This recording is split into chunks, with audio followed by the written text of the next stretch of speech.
Let's take out our Bibles and learn together.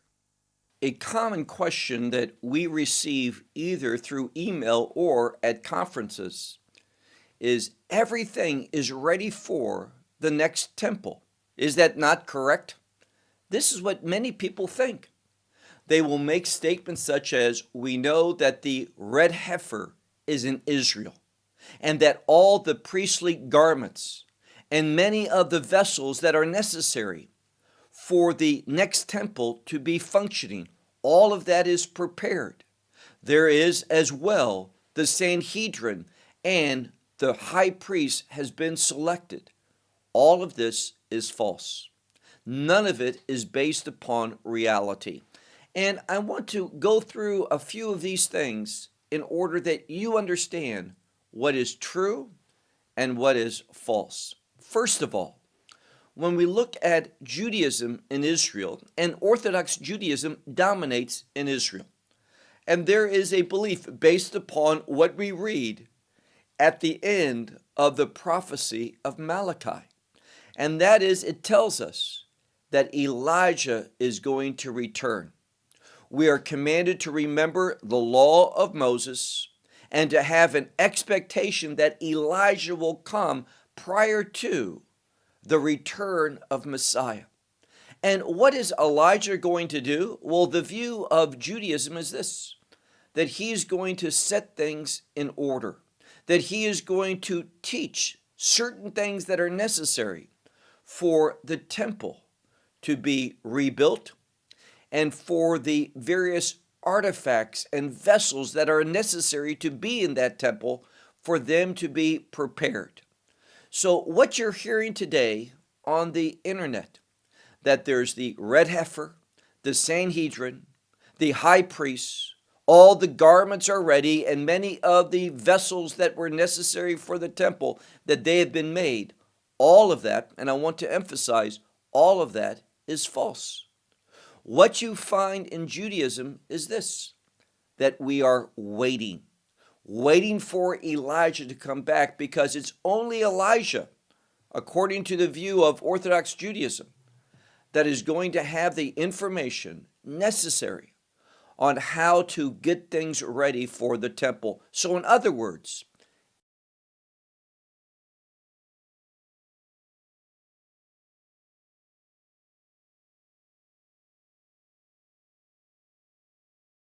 in Israel today, there is no preparation being made. There's no interest in the red heifer, any of these things that are being done by any recognized rabbinical organization. They are doing what Orthodox Judaism believes and teaches, and that is waiting until Elijah comes to supply the information they need in order to move forward. So one organization that constantly people refer to is the Temple Institute. The Temple Institute is not a recognized organization in Israel. It is private. It has no connection with the government, no connection to any rabbinical organization. And what do? Well, they usually simply take money from Christians. And their primary reason for doing that is because they are against evangelism. They are an Orthodox organization. So they're happy to take money from Christians, but they do not represent a biblical truth. They are there for an entirely different reason, and that is they are a fundraising institution in order to take money from Christians so it cannot be used for evangelism in Israel. And they are not making thousands of garments for the priests, nor are they in any way making vessels that are necessary for the temple.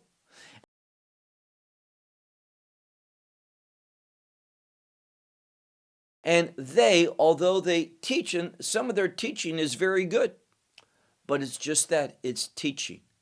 They do not represent any actual organization that has been given responsibility for the next temple. This is false. And therefore, we need to be very cautious. Another thing that I constantly hear is, well, the Sanhedrin has been reestablished in Israel. No, that is false. What you simply have is a group of individuals that call themselves the Sanhedrin. We don't know who the membership is of that group, that body, the Sanhedrin, because they keep that information secret. They don't want to reveal who are the members of the Sanhedrin. Why? Because there is no Sanhedrin today. It's simply a group of people that proclaim themselves to be the Sanhedrin. None of it is factual. None of it has any official capacity within the land of Israel. Nothing is being done. Why? Well, the view of Judaism is this, that Elijah must return. This is biblical. We read about that in the last chapter of Malachi. It says, remember the law of Moses, and that Elijah is going to come back, and he is going to set things in order. Now, what the Bible says is that he will turn the hearts of the children to the fathers and the hearts of the fathers to the children. But what Judaism sees from that is that Elijah is going to set things in order. He will provide the information that is necessary on how to build the various vessels that are necessary for the temple, where the temple should be built. All of these things. Today in Judaism, there is a debate upon where the third temple should be placed. Where exactly is that location? Now we know it's on the Temple Mount, but where on the Temple Mount?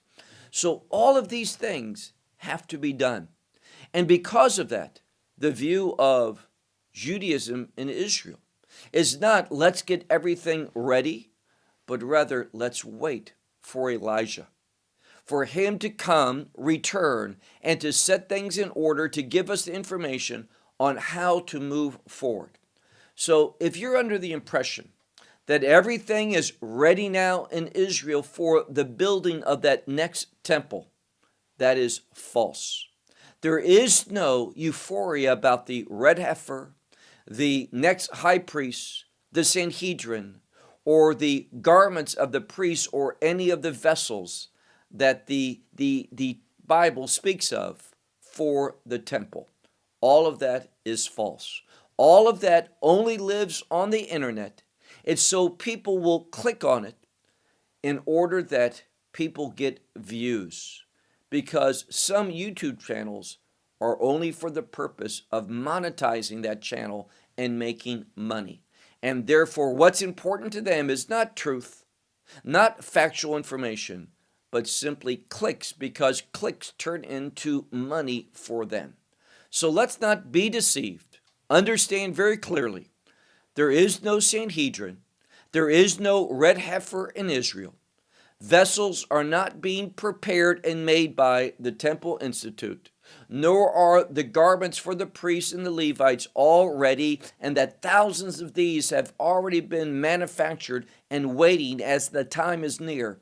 All of that is false. Don't be misled. We are not as close as people think. There is not that hysteria in regard to the third temple in Israel at all. All of that is false information that simply wants you to click on a video rather than studying to show yourself approved and to realize that where Judaism is in Israel is very different than what is being presented in many videos today. And most of these videos are aimed at Christians. They are for the purpose of deceiving rather than edifying believers. Well, I'll close with that. Until next time, may God bless you. Shalom from Israel.